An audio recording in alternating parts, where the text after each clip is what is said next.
changes spanning generations,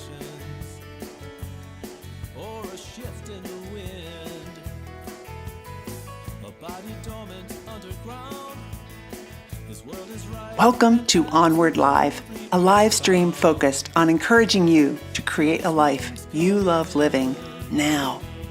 Let's go beyond success to significance. Being clear on our why is crucial. It requires doing the inner work, finding ourselves, getting to know ourselves, embracing our inner child, shedding social conditioning, and letting go of perfect. We know obstacles make us stronger. We can dream big and take action. Believe you can, and you're halfway there. I invite you to tune in every week and engage with me and my inspiring guests. Invite your friends. Let's make time for what matters most in our lives. Let's move onward together. Hello, whoever's watching. Let me know you're here. I see that we've got some people watching. Let me know in the chat. I'm Emily Harmon. I'm host of Onward Live, and also this ends up turning into a podcast as well. So in a few weeks, this episode will be published as a podcast. So thank you for those who watch and to those who also listen to the podcast. I was just watching that video play, and at the end, how I say, let's make time for what's most important in our lives. And tonight was such a fun night because I went out to dinner with my parents. It's their 60th wedding anniversary. And I gave them a book that had a lot of pictures of them before they were married, and then while, their marriage, and then, as they raised their kids. And it was so fun. Hi, Sonia. It was so fun to give them that book. And, one of the pictures was of me and my dad and my brother and sister visiting the Naval Academy when it was probably 1973, I think, when women weren't allowed at the Naval Academy, right? And then, so it's the three of us. And then beside it, I put a picture of me on my graduation day from the Naval Academy, and my sister, who was a midshipman at the time, saluting me, and my brother saluting me because he was a student at the Air Force Academy. So all three of us went to academies. It was pretty cool. And it was just so fun to be able to go out to dinner with my parents. I know people that are my age, 59.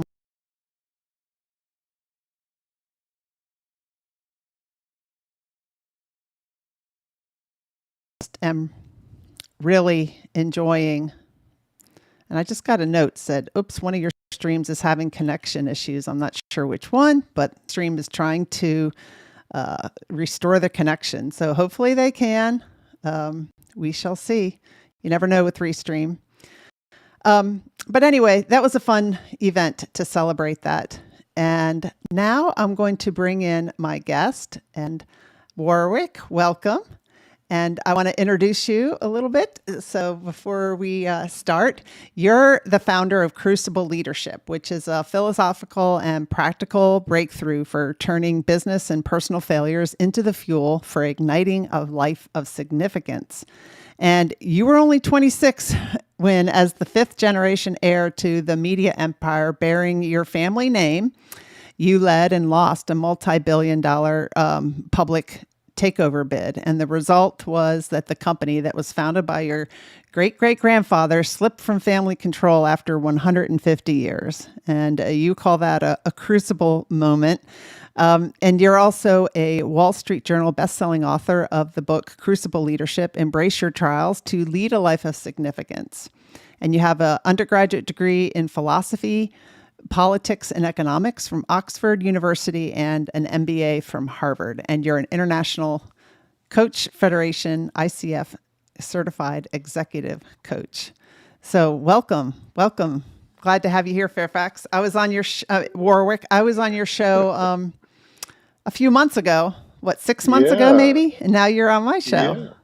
So well, thank you so much, Emma, for having me. And I love that you talk about significance and how you move onward from adversity. So a lot of cross currents. So I love your message. Yeah. And just creating a life that you love living. I mean, how do you go from what you went through with your family business to creating a life that you really love, and to a life of significance, and then to not let your worst day define you. So I'm really excited to learn from you tonight. Well, thank you. Yeah, great to be here. Yeah. So tell us a little bit more about your story. I kind of highlighted it a little bit, but what do you want to say about it? What happened with you? Yeah.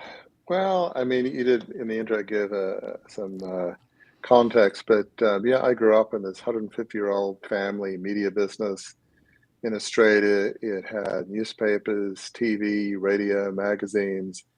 It had the US equivalent, or the Australian equivalent, I should say, of the Wall Street Journal, New York Times, Washington Post. It was a massive company with the opinion leaders of our country. So growing up, my parents felt like, that I should be the parent or certainly a leading figure in the company. And so I spent my whole life preparing for that role. So, yes, I did my undergrad at Oxford, like my dad and some other relatives, worked on Wall Street, got my MBA at Harvard Business School.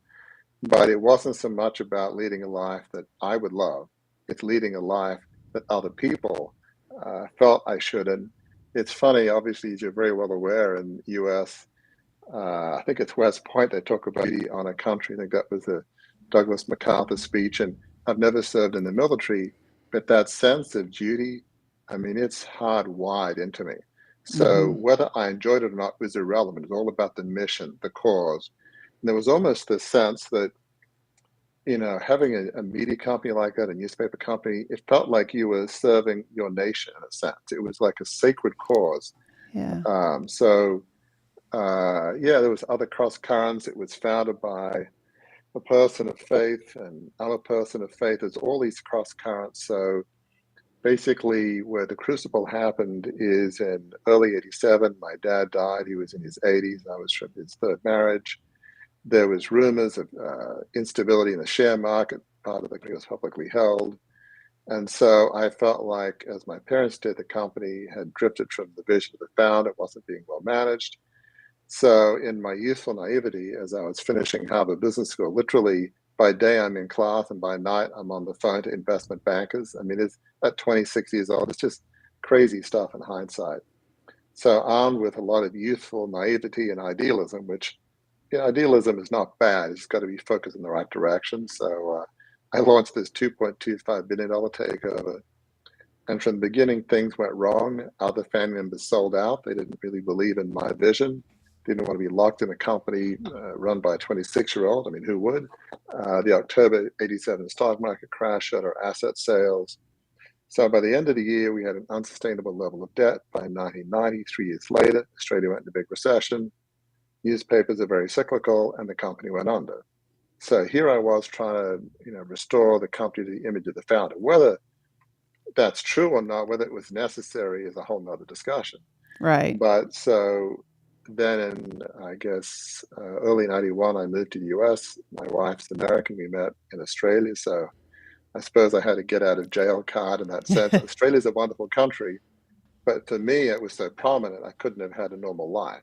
I was on editorial cartoon, media. So yeah, it was a devastating crucible. And so in the '90s, I was maybe not clinically depressed, but certainly I was down. And so I had to figure, well, what do I do now? I thought it wasn't like appropriate to have my own vision or my own life. I thought that was almost narcissistic. You have no right to your own life or vision. It has to be in the service of a greater cause. In my case, the family newspaper business. And now it's like, gosh, is it okay to have my own vision? I don't even know what it would be. I never thought about it. It's a Right. I mean, relevant like, question. how old were you when you kind of knew that you would be taking over this business?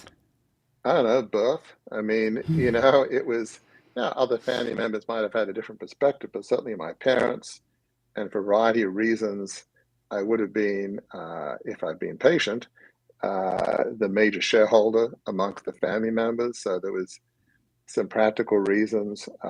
There were articles like, young Warwick, because my dad was so Warwick Fairfax, could have had it all, blew it, young, naive kid who's just hot-headed. Yeah, at least until recently, that was my Wikipedia entry. So, sort of the image and the Australian public mind. Still to this day, it's pretty close to that.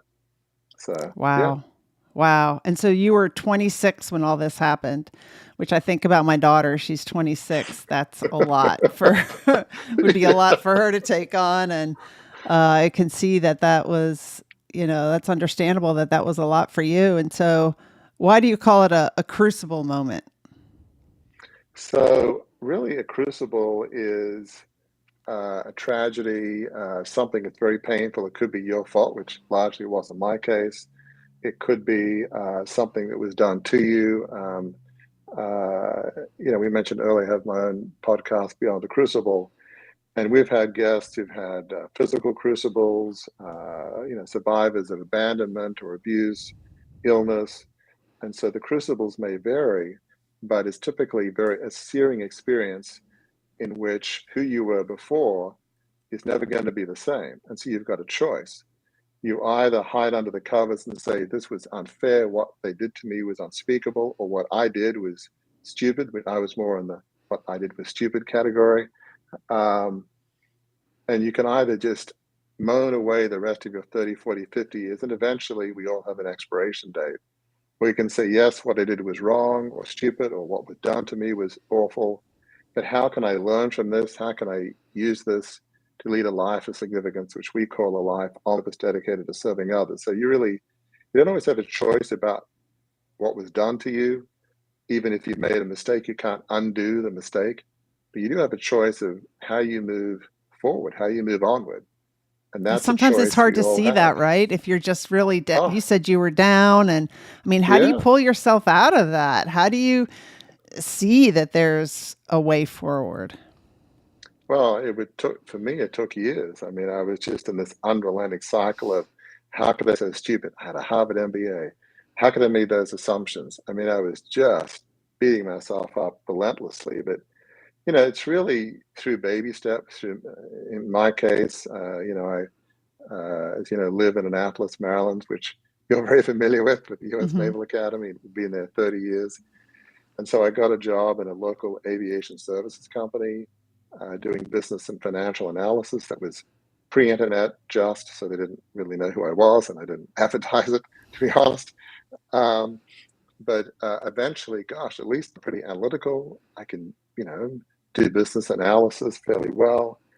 And, it was really bit by bit that I reclaimed my identity, my vision, and it wasn't some well thought out plan. It was just listening to those key moments. So, for instance, I had one key moment, 2003. I got great performance reviews, but I had a "is this all there is" moment. I was doing fine, but I felt like I wasn't using all the gifts that I'd been given from my faith perspective by God, but from wherever. And I went to a woman that did mid-career executive coaching, and she said, after some tests, you have a great profile to be an executive coach. What's that? Researched it, got certified as an executive coach. From there, I got in a couple of nonprofit boards, church board, school board. I gave a talk in church about, I don't know, what I've been through. People said that was helpful. I thought, gosh, maybe I should write a book about what I went through in the lessons learned format. Gosh, if I have a book, to get it promoted, you got to have a brand and website. And so I get it at Harvard MBA. So it was baby step by baby step. It wasn't this grand plan of, it's Crucible Leadership. It's going to be a book and it's a podcast and e-courses. It was just, okay, what's the next small step that I can take? And at the time, back in 96, it was, I had some money, but I got to get a job. Yes, for monetary reasons, but just for my own self-respect. What can I do? Well, I work in the bank. I was pretty good at spreadsheets one day. Maybe I could start there. It wasn't a grand vision. It's what can I do to use skills in it all? And maybe there's an easier path, but I didn't have any help at the time beyond just taking a small step. So really part of the key is just take a small step. Yeah. One of my coaches says, do what you can with what you have. And sometimes we don't even, this is interesting. I mean, I'll just give an example to make some context of it. Do what you can with what you have, right? Okay, well, I'm the president of this homeowners association for my condo building that is the building is almost 100 years old. It's 98 years old. And we have an issue in the basement that requires some temporary shoring and then a permanent fix. And, it's hard to get contractors to help around here, right? And also Right. it's kind of construction kind of contracting. And I got a contracting background, but not construction. So I'm just feeling stressed about it, right? Well, whenever we're feeling stressed and anxious or overwhelmed, part of our brain shuts down. So we don't have access to everything, right? It's just that fight or flight response. And so I'm thinking, oh, I know I'm supposed to do what I can with what I have. I don't even know, like who could I? So finally I remembered, oh yeah, my roommate from the Naval Academy is a lawyer that works for a construction firm. And she's been doing it for so long. So I can ask her some of these questions, about how to approach this situation. And so that's just an easy example to show, a little example to show that when we say do what you can with what you have, it's also like calming down, maybe saying a prayer or meditating or getting yourself centered so that you can use your whole brain to think about that. You can use your whole brain to think about, well, what could I do with what I have? Or what are the gifts or the opportunities here for moving forward? But you can't come up with some of those things, number one, on your own when you're stressed. And I think it also helps to have a coach. Like a coach helped me kind of be thinking things through Oh, too. absolutely. I had a coach for many years, and yeah, I mean, certainly something that, we call it having a team of fellow travelers, and they can be those who encourage you, which is really important. Don't tell me Yeah. what to do. Just, hey, Warwick, hey, Emily, you're talented, you're qualified, you can do it, rather than, hey, this is what you should do. Not helpful, just encouragement. And Right. then those who have complementary skills. I mean, I love writing and thinking and reflecting. I don't particularly enjoy selling or promoting. Mhm. Well, I have a team that does things that I'm not good at or don't like to do. And, a smart man or woman realizes you can't have all the gifts. So No. what are the things I don't like to do or I'm not good at? And let me surround myself with those people and let me surround myself with people who encourage me rather than in Australia, there's a phrase, the tall poppy syndrome, which is one of the unattractive parts of Australia, which basically means, there can be a tendency, not all, for some Australians to say, oh, you can't do that, or, who makes you better than anybody else? And you're sticking your head up and you think you can do well, gee, don't you think you're better than all the rest of us? And you don't need those sorts of folks. No. You No. know? What's your relationship with your family members now? Like after all that's happened, it's been some time. So, Yeah, good question. I mean, obviously there were some hurt feelings. Now, I mean, from a monetary perspective, they sold out, just before the stock crash at the height of the high 80 stock market. So yes, they got, newspapers have gone downhill since they got the money wasn't really the issue, but they felt forced to sell. So I think over the years, we had family gatherings. I'd say, by and large, pretty good. I mean, do they think what I did was a good thing? No, of course not. Do I think it was a mistake? Sure. I mean, so I'd say by and large, it's good without going too far backwards. There'd been rifts in my family for decades before my takeover in 1976. Some other family members shoot my dad out as chairman. I was 15 at the time.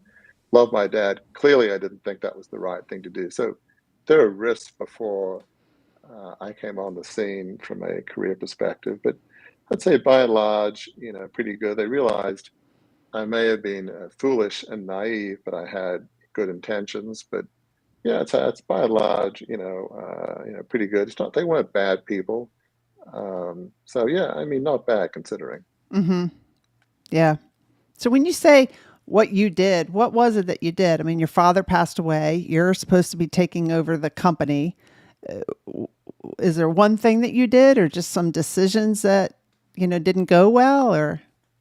Yeah, I think they would say they didn't think there was anything that wrong with the way the company is being run. I mean, I won't bore the listeners with some particular examples of just different a media company that we could have had a piece of and some crazy capital raising schemes. So there were some legitimate issues, but they would have thought things were not going bad. Their attitude is, look, one of these days you'll probably have a leading role in the company, managing director, chairman, who knows, in a few decades. But just work your way up, learn the business, and that's a reasonable approach. Did I really need to do what I was doing? Probably not. Yes, the stock market price of the company rocketed up. The market felt the company was in play. But yeah, I think they clearly felt like what I did wasn't wasn't good at the time. I felt like I had no choice, and in the longer term, I guess the bigger mistake was really I wasn't living my own life. Yeah. I wasn't even living my dad's life. He would have been a better philosophy professor. He wrote books about synthesizing different religions, very spiritual and broad sense of the word. But he wasn't a business guy at all. He Yeah, was a writer, philosopher. he had to take over the job because from his Right. dad, right? Or whatever, from Yeah, the it was just family. Yeah. generations. And so the biggest mistake I made is I'm not a Rupert Murdoch, take charge kind of person. I'm a reflective advisor. So it was a terrible fit for my skills. If Mm-hmm. I'd been smarter, I would have just said, look, I don't want to work in the company. I want to do something else. But the reality is, given the whole duty thing was so hardwired, the only way I would have left the company was if somehow I was forced out or it went bankrupt. I mean, duty's not a bad thing, but it can channel in the wrong direction. Bad things can happen. Again, not against duty. Obviously, if you're in the military, you have to believe in duty, but Duty, yeah. it wasn't, to me, it was misplaced. I was sacrificing my life and not honoring my own gifts and talents. So yeah, that was probably the biggest single mistake, even more than the takeover, was sacrificing Yeah. my life for some ancestor's vision 150 years before. Right, right. Yeah, so what does it mean to you to lead a life of significance? To lead a life of significance, do you have to be impacting millions of people, or I mean, just what does that mean? Lead a life of significance. Yeah, I mean, clearly I grew up on a big stage where I thought, gee, in my naive risk mentality, maybe I could have an impact on the nation of Australia. Maybe my name might be known in the history books. I mean, not very humble, I suppose, but no, it doesn't have to be. We coined this phrase. It could be from the boardroom to the living room. So it could be in your community. Maybe you feel like you're in the inner city and you want to do up the neighborhood park, make it safe for families and kids. It doesn't have to be a general, an admiral, a CEO, or found a nonprofit, cure cancer. Nothing wrong with those things. But it's not like, gosh, unless I change the world and my name is in the history books, I've failed. Not at all. If you have a whole bunch of people making differences in their neighborhoods, it adds up. And even Yeah. beyond the adding up, one person, one neighborhood's life changed means a lot. So you can think of significance the wrong way. Oh, I should not even bother because I'm never going to make a difference because I've defined differences so on such a large scale. I've defined it out of existence. I've defined it into the realm of impossibility for me. That's not accurate or helpful. Mm-hmm. Yeah. So, do you have children? Yeah, sorry, That's getting a okay. little dry here. Yeah, I do. We have three kids. 31, 28, and 24, boy, girl, boy, and they all grew up here. And yeah, I'm very blessed. Needless to say, as a coach, I'm very focused on them doing what they love and Yeah. what they will enjoy. None of this inherited stuff. I didn't give them any family names, at least not that I knew of. Yeah, that's what I was wondering. But It's like, yeah, how did your crucible moment impact the way you raised your children? massive. I mean, growing up with about as much money, wealth, and status as you can, while I don't have billions, we're certainly, we're somewhat comfortable and pretty comfortable now. I really wanted to make sure, my kids realize that money doesn't make you happy. Nothing against money, but pursuit of money is not the way to Hmm. happiness per se. I wanted them to have their own lives and do what they enjoy. And I wanted to be a present dad. Some dads, tends to be more the dads, work too hard and they're never around. It's my wife will take care of the kids, and raise the kids, which is not right or appropriate or helpful. Kids need both parents. Hmm. So I always was made sure that I was at the, soccer games, dance recitals. And kind of what's amazing, one of the things we do at birthdays or have you, We've got at least 2 out of my 3 kids are writers, funnily enough. And so we have them write cards as well as say, what do you most value about whoever's birthday it is? And if it's mine, what's amazing is year after year after year, and they're now adults, my boys who got my wife's genes, so they're more athletic from that side, not from me. They said, Dad, you were at my soccer games, my tennis games, you were always there. Every single card, every single year. So, whole nother subject, but we talk about quality time, just turning up. It means everything to your kids. That's part of Saying, "Oh, I creating was a life, having a life of significance, right? It doesn't, absolutely." you impacted your kids, which will then impact their kids, and it spreads out. And you set the example for other parents, like, oh, look, Warwick's always at the games and he's the dad. I mean, yeah, it's those and kinds of just things. and having the restraint to not tell your kids what to. I might have opinions like every parent, but my daughter, for instance, she worked for a large faith-based nonprofit in Australia. She's gone on, I don't know, internships with Samaritan Spurs, a big nonprofit in South Sudan, the Congo, it's extremely dangerous places. What am I going to say? Don't go. I mean, we did try that, but she's over 21, and I mean, Right. I applaud what she's doing. She has a big heart. Well, now she's doing child life, a completely different career shift, which is working with kids in hospitals. It's different than her writing ability, but who am I to tell her not to do that? She has Right. a heart for kids. That's great. I support her. I might ask a couple questions, Right. but I'm not here to run her life. It's her Right. life. It's her God-given right to choose her own path and to choose the life that she loves. Yeah. So yeah, your whole podcast and movement is about in my own small way try to live as much as I can. I really try not to tell other people what to do with their lives, because I had Well, that in spades with my own life, yeah. trying not And to do that to others. yeah, and you learn that as a coach, right? You learn, like when I was in the Navy, we did a lot of mentoring, and mentoring's not the same as coaching. Mentoring's kind of like, oh, Emily, how did you get where you are? I want to get where you are, and so you kind of give more advice, I think, when you're mentoring. But with coaching, it's asking questions and becoming a certified coach in the past year, and all the training I had over the past 2 years, 3 years of coaching has really helped me with my relationship with my kids. Huh. Yeah, because I'm able to, have even more so, listen to what they're saying, but not judge, and then not give advice, not try to fix it, but ask them empowering questions, help them figure things out. So I think, you became a coach kind of when your kids were younger, right? It probably helped you. Yeah, it did. I think probably the last frontier in that is try avoiding that with your spouse. It's one thing with your kids to avoid telling your spouse, well, let me help. I mean, I don't know about wives, but husbands especially are notorious for trying to fix their Yeah. wives. I mean, it's just an epidemic. So I'm probably step over the line at times, but I really try not to and listen. And actually, I've got a lot of faults. I'm actually pretty good at listening, I have to confess. But yeah, I mean, it's, we're all imperfect. We all make mistakes. We all step over the line. And you just can't help it, whether it's with your kids, spouse, significant other. But Right. just try to respect the fact that they have a right to live their own lives and make their own mistakes. Right. And so just honor that. Yep. Yep.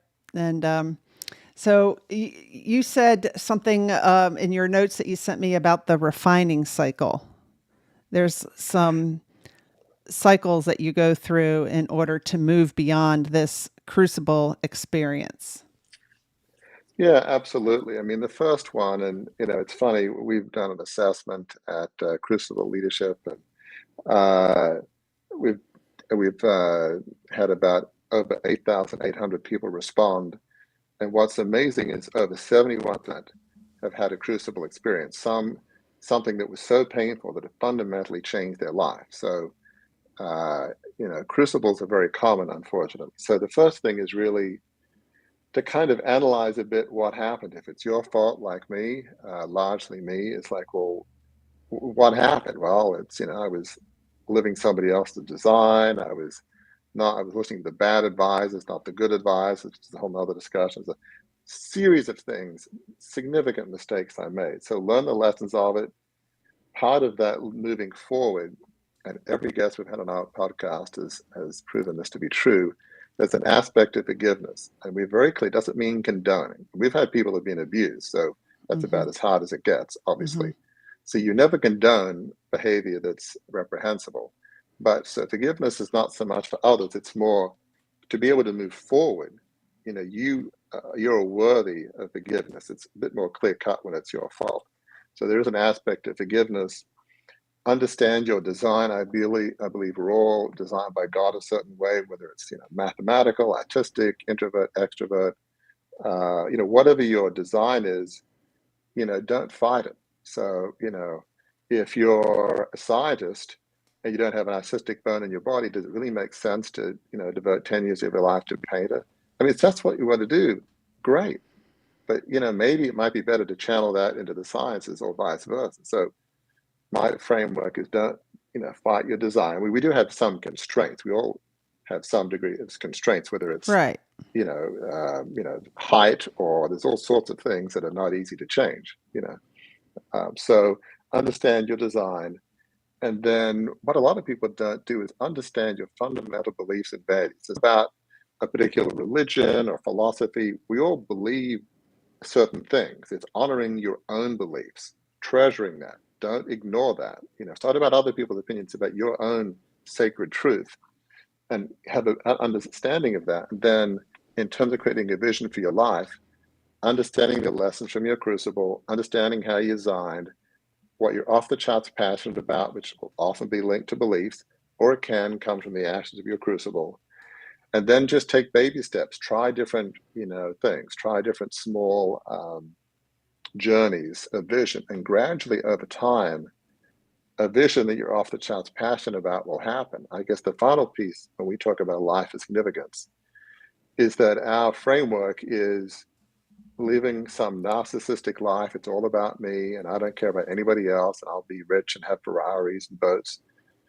Obviously one could debate if it's right or wrong. Even forgetting morality, I don't think any psychologist on the planet will tell you that's a path to happiness. Narcissism is not a path to joy and fulfillment. You might disagree with that value set, but there are certain parts of the human condition you cannot change.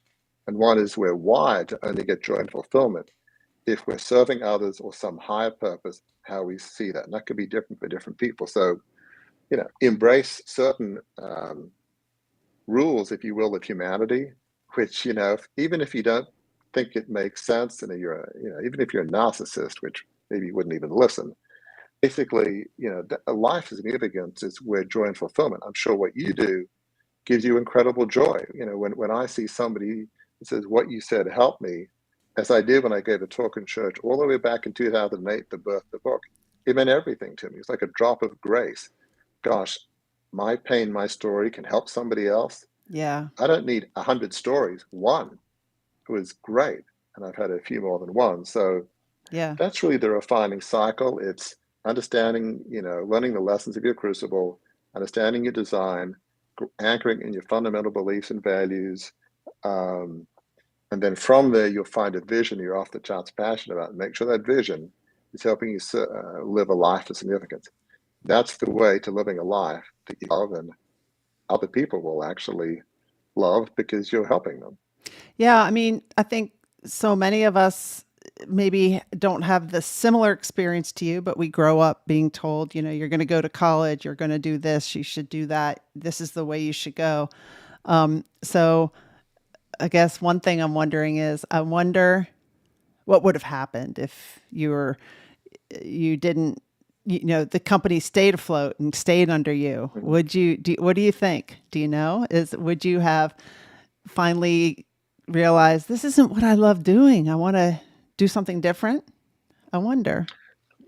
It's a great question. That's where I feel like, as a person of faith, maybe there's a divine hand. Maybe somebody out there realized, because of my duty, which is so hardwired, I don't think I ever would have left. Yeah. Nothing would have got me out of it, because I'm betraying my dad, who I dearly loved, and my great-great-grandfather, and he's a person of faith, I'm a person of faith. I mean, sometimes you connect the dots in the wrong way, which I think I did in some way. So I think I would have been miserable. I would have been in a gilded cage. Yes, maybe a few $100 million richer, but how much do you need? I'm very comfortable now, but I don't think I ever could have got out. I felt like it would have been betraying my dad. I do not believe I could have got.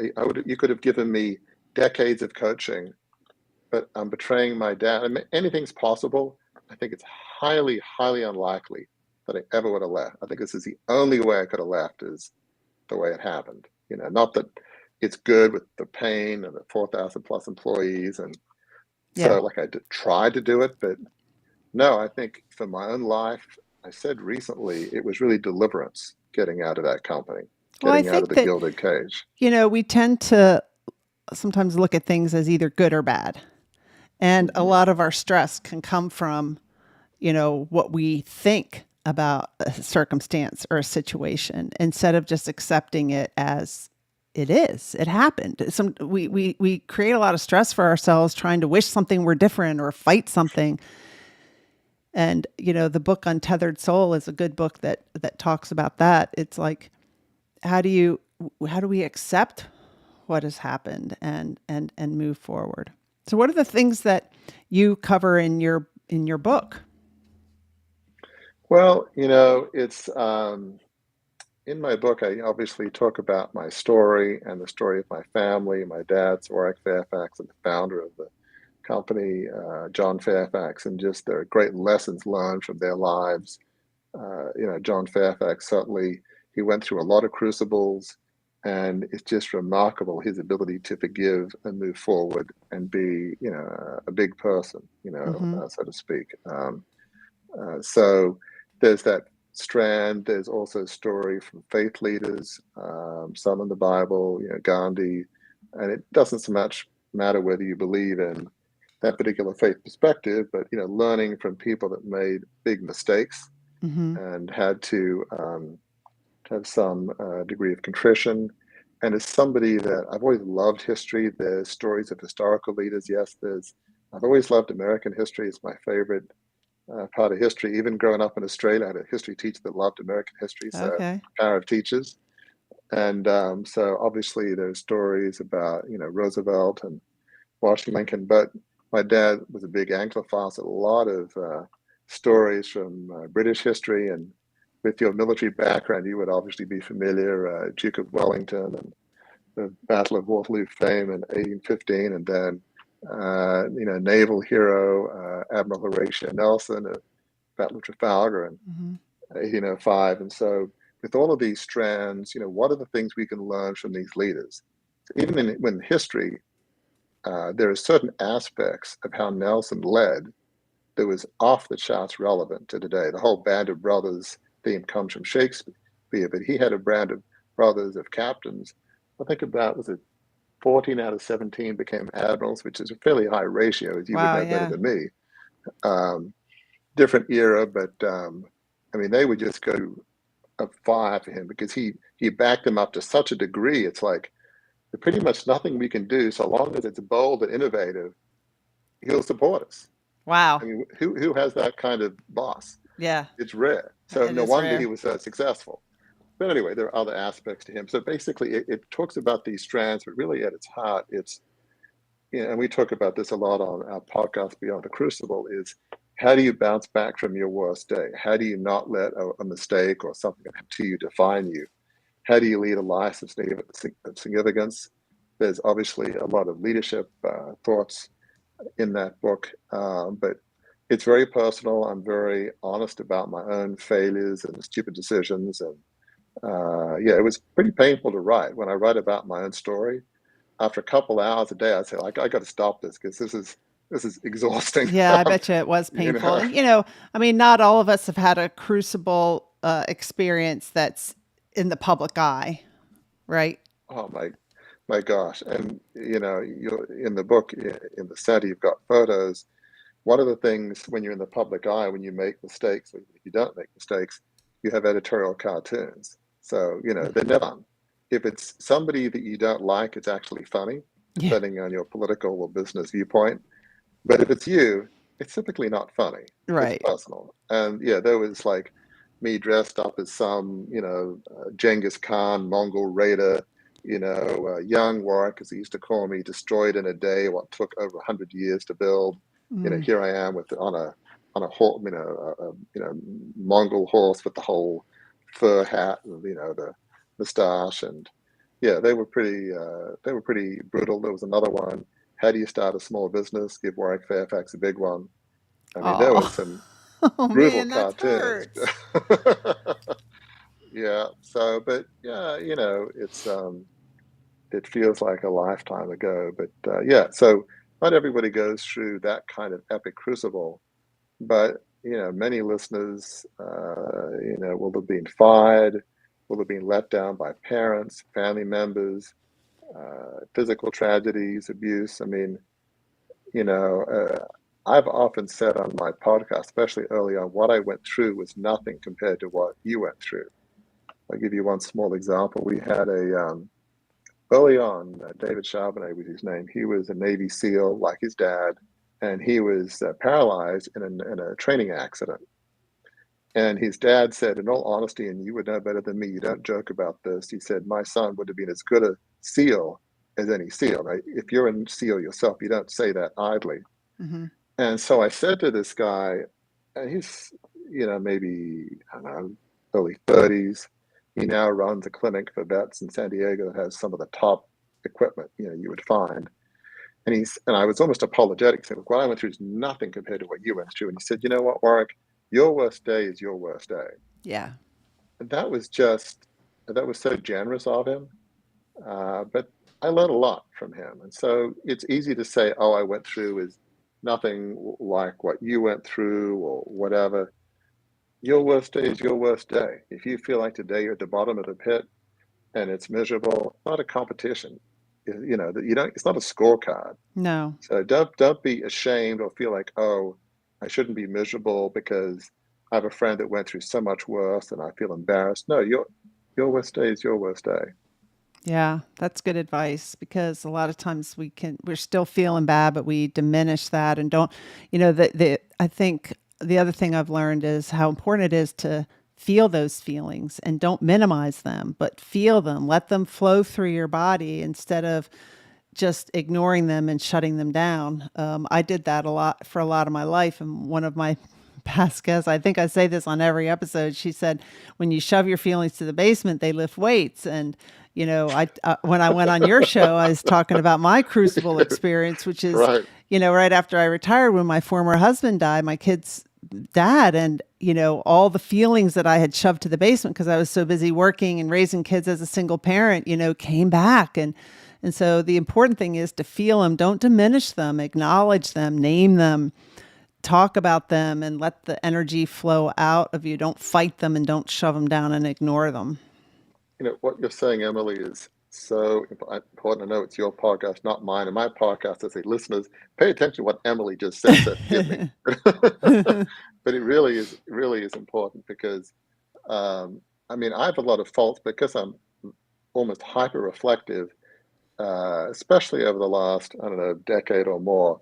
If I'm in pain, I'm confused, I'm fearful, I have to understand what it is. I have to kind of figure it out. If it's like in a business setting, it might be with my team. If it's something personal, I'll talk to my wife. And obviously, we've married over 30 years, so she knows me.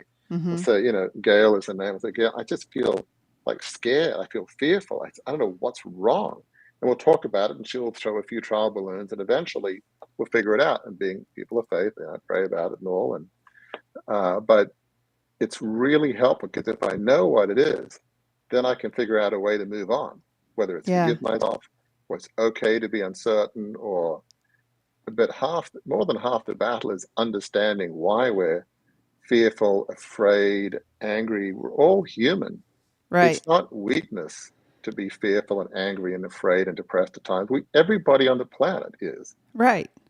And sometimes the reason easily, but sometimes you're like, something's wrong. I just don't get it. And you have to really slow down and do that reflecting and say, oh yeah, that's what it is. That's really and don't eating be afraid at me. of asking a spouse, a partner, a good friend. You might feel it's humiliating. No, maybe they'll respect you for actually having the courage. So many people don't. I'm very reflective, so I can do a lot of it myself to a degree. But there's a point at which you can't. I don't care how smart you are, you can't do it all yourself. Right. Typically, you need another person to help. I'm all for counseling. I've gone through counseling. That's helpful. But sometimes, a friend can help too. Right. Yeah. It's important to have friends and to make time for for them. So, so your podcast, Beyond the Crucible, where you interviewed different people about their crucible moments and what they've learned. Yeah. How long have you been doing your podcast?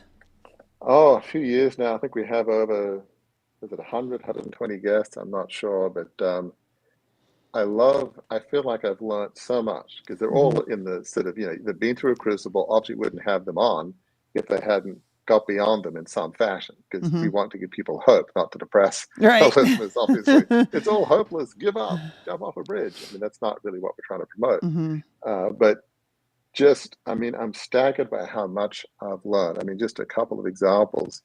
We had a woman, Stacey Kopass, that was very athletic growing up outside of Sydney, and she dove into a above ground pool and was diagnosed as a quadriplegic.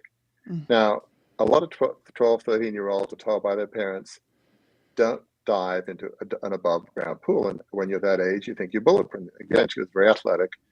And so she went through suicidal thoughts and, various potential actions. Now she speaks and consults. And she said to me, what I went through was a blessing. Well, how in the world can that be a blessing? I'm not a psychologist. I thought of reframing, but that's ridiculous. But I guess her point is the person she is now wouldn't be the same. I had a recent woman, Sarah Willoughby, who's English but now lives in Australia.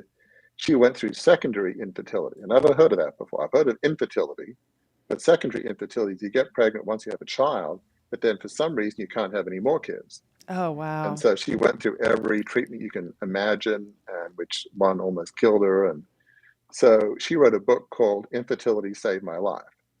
That to me makes no sense, obviously. But, but she was judged. There were some women, especially, who's like, you're complaining you can't get pregnant again. I wish I could get pregnant the first time. So what in the world are you complaining about? Like a lot of things, unless you've been through it, Right. you understand it. Right. But, again, I don't pretend to say what these two guests are saying is right or wrong. But that notion of just reframing what you went through, what's the good that can come out of that crucible they went through? There's a healthy element of it. I'm not saying you should all, embrace the mantra of these two people, Right. but there's an aspect that we can learn from it. Definitely. Definitely.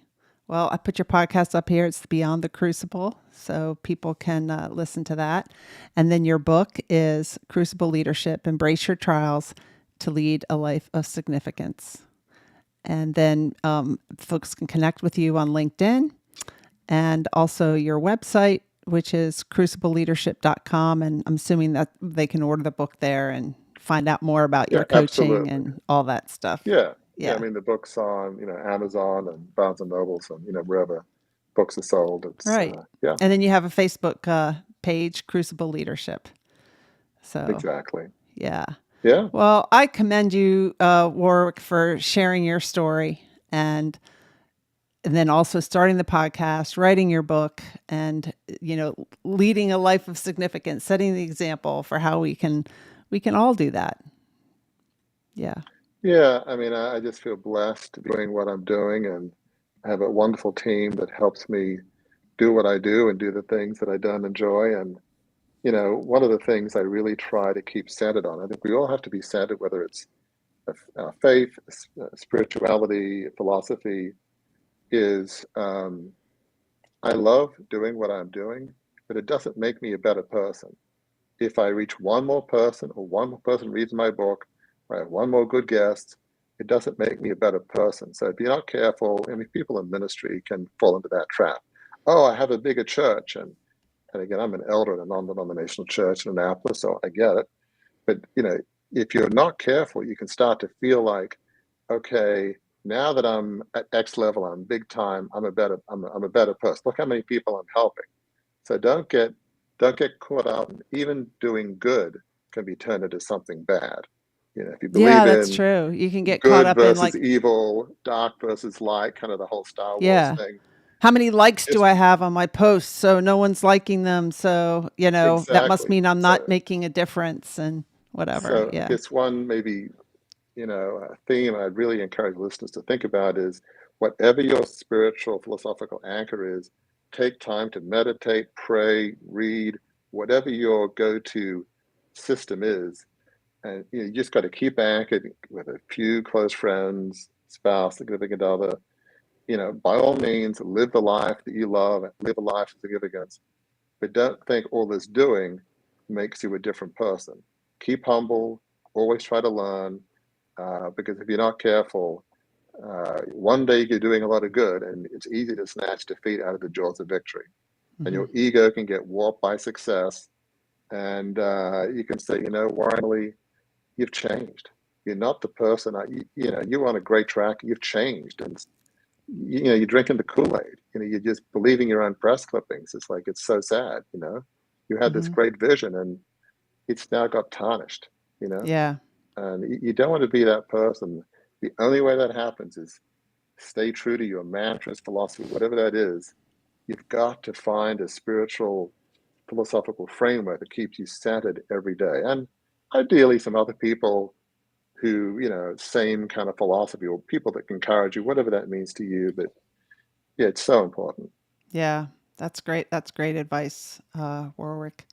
So Sonia, Sylvia, Shannon, James, who we have, Enrique, Elizabeth, Sylvia, thank you all for joining us tonight. I really appreciate it. And for everybody who listens when this becomes a podcast, I greatly appreciate you all. Warwick, I don't know if you know, but I'm winding down my podcast. So you're one of my last few guests. I'm going to end it Oh, at wow.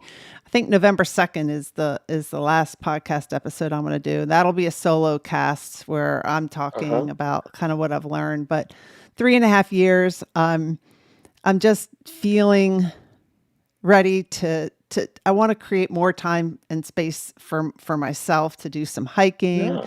Maybe I'll write a book. I don't know, but I've really enjoyed doing the podcast, but I just feel like I need a break. There are seasons for everything. And Yeah. just because you start something doesn't mean you have this moral duty to keep it going forever. I mean, Yeah. obviously in my case, 150-year-old family business, it'd be hard to have a 150-year-old podcast because, we don't tend to live that long. But whether it's Hmm. 10, 20 years, yeah, you have to live the life that you love, and you shouldn't feel obligated to do something for him. But that's not easy to end something because you feel guilty. I know you You do. can You feel can. guilty. Yeah, you can. And I wanted to end it before I'm like just dreading doing my podcast because I don't dread doing it. I love doing it. Right? Yeah. So I wanted to end it when it felt right. And I've one of my coaches talks about like listening to your longings or discontent. When sometimes we just kind of Absolutely. keep going down a certain path because that's the path we're on and that's what we're supposed to do. And lately I've noticed, I don't really even I'm not feeling like posting on LinkedIn or on Facebook and so I haven't been. I've just like I think I'm gonna kind of I mean this sounds weird because we just went through COVID, but I'm gonna kind of go into hibernation a little bit. Maybe just take a break from even social media over the winter and Yeah. just be, Yeah. which You, is you a should. big step for me because I am that have been that hyperachiever, achieve, Right. and I never took a breath really after I even retired. And so it's taken me a lot of working on myself to get to this point where I feel like I'm taking a break. Where it's like it's okay for Emily to be and Yeah. not do for a season. It Yeah. doesn't mean you're a terrible person. No. But And it's taken a those long time for me to get there. tapes are hard to unlearn. You know, Hmm. it doesn't go away easily. It's not like, not to prolong it, but when I go back to Australia, it's not like, oh, there's no pain. It's painful when I go back to Sydney because Yeah. I'm reminded of all the mistakes I made, the dysfunction. Well, when you have a lot of money and power, it tends to produce some level of dysfunction and broken relationships. And leaving aside my whole role in it, it's just like, gosh, it's not always fun. It's not always good for me to go back to the old neighborhood, if you Yeah. will. So, yeah, I mean, I'd like to see family, but it'd be hard for me to live there permanently. So, and that's okay, you know? Hmm. Yep. You just got to be in the environment, do what helpful for you. And living a life of obligation is overrated, Yeah. to Yeah. even how other people say, well, this is who Emily Harmon should be. Well, they don't get to determine that. You do, right? Yeah, yeah, and I think that it's taken me a while to get there because when I started my own business, it's like, oh, well, you're supposed to post. I don't know. They have all this advice, right? You got to get your website Right, for SEO, and then you got to post this many times a right, day, and then you've got to have video clips, and you got. And I'm like, finally, I'm just like, I'm done. I'm gonna do what feels good to right. me, and not what Yeah. everybody else said made them successful, because it's not feeling good to me. Well, and define successful. It's like, Right. what does that mean? How many likes? How many people following LinkedIn, YouTube, whatever would that, you get to define what success means. Yeah. So. So, yeah, Thank you so much for being my guest tonight. I really appreciate it, Warwick. I'm going to put you in the green room and we'll thanks very end the much, show. Emily. Great to be here. All right. Thank you all for watching tonight. I really appreciate you. I appreciate everybody who listens later to when I publish this as a podcast. I do love doing this and I'm going to miss it. And it's time to move on. So a few more episodes and I'll still be around. All right. I'll see you guys next week. Next week I'm interviewing Barbara Bell. She's a Naval Academy grad and a friend of mine. And we're talking about her book, Flight Lessons, Navigating Through Life's Turbulence and Learning to Fly High. So that'll be a fun interview. See you guys next week. Onward Live is sponsored by Emily Harmon Coaching and Consulting. Visit my website, emilyharmon.com, to learn more about me and my coaching programs. I'd love to help you create a life you love living. Remember, every adversity is our own personal university. Sometimes the lessons are difficult, and we must learn from our experiences. Vulnerability is your superpower. You are lovable and worthy. And we discuss these topics and more because professional is personal. Thank you for joining us and engaging with me and my guest.